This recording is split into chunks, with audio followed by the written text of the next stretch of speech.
What's up, guys? My name's Andrew Swears, and today we're going to be talking about Visual Studio Code.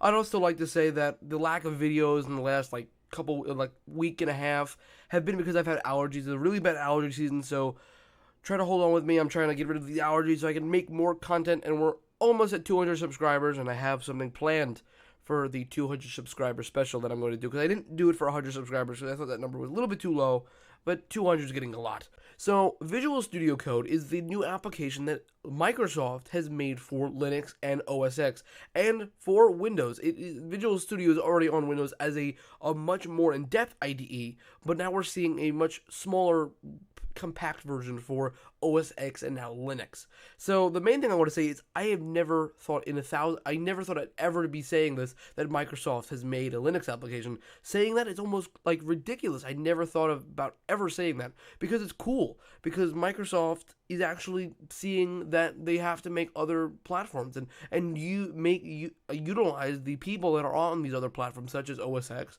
and Linux. If you ever see a conference, most people have Macs and maybe even computers running Linux. So them embracing this is really, really cool. So the main question would be, what is Visual Studio Code for Linux and what does it do?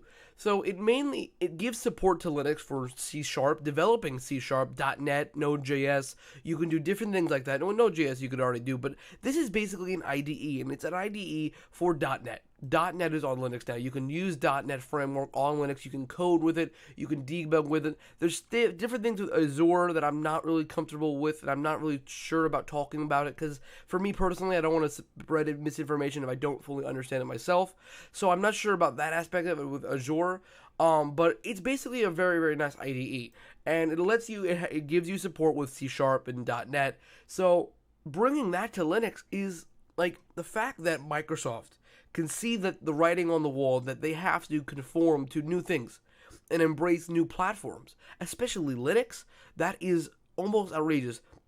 There was an article I read, and I might put the article down below, which said in the era of Steve Ballmer, we would never have seen this. Steve Ballmer would have never let something come to Linux, ever. So the route Microsoft is going in now is a much better route than what they were doing before. I would have never thought in 100 years to ever think that Microsoft would release a Linux program, but here we are today I'm running Visual Studio Code on my machine. So really, really cool. I say to try it out. It's very basic right now. The version is, let's see, we'll even go through it a little bit. It is 0.1.0, so that is the build of it. It's in the early preview, but the functionality is here to do a lot of different things. You can have auto-saving, you file new, you can make a new program, you can do different things like that. You can debug, and this is a debugging. You can do Git, so there's there's different things like that. You can connect to a Git file. So this will bring you Git features. Open the file with the Git repository. So there is some very cool features in it. It's very bare bones. So keep it with a grain of salt that what you see is probably going to change eventually. And yeah. So that's going to be it for this very short video. Expect some more content as the week continues. I'm still trying to get over this cold. So to make more content for you guys, and watch out for the 200 subscriber special, because that will be coming when I hit 200 subscribers. So that's it. As always, please rate, like, and subscribe, and I'll see you guys in the next video.